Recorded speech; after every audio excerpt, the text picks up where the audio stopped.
What did that one teacher do that you'll never forget? I was born with cerebral palsy, and growing up, I believed my mom when she told me it was cool to have it. I honestly thought people were jealous of the way I walked, because nobody else walked like me. That belief shattered when I got to high school.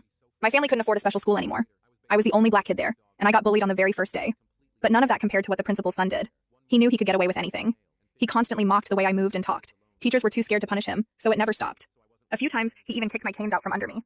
When my mom asked about the bruises from falling, I lied. I told her my shoes made me trip. So my parents saved up and bought me special walking shoes. I was so happy. The first day I wore them to school, that kid grabbed them and threw them in the trash. By the time I found them, it was too late. The only person who saw everything was our math teacher. He hated the principal, and hated his son even more. He didn't hesitate. He dragged that kid into his classroom and yelled so loudly that the entire school heard it. The kid left the room crying and ran straight to his father. A week later, that teacher lost his job. He was never allowed to teach again. On his last day, while he was clearing out his classroom, he came up to me and handed me a box. Inside were my shoes, cleaned, fixed, and wrapped carefully. There was a note inside. It said, "Never let anyone make you feel small for something that makes you different." I never forgot him.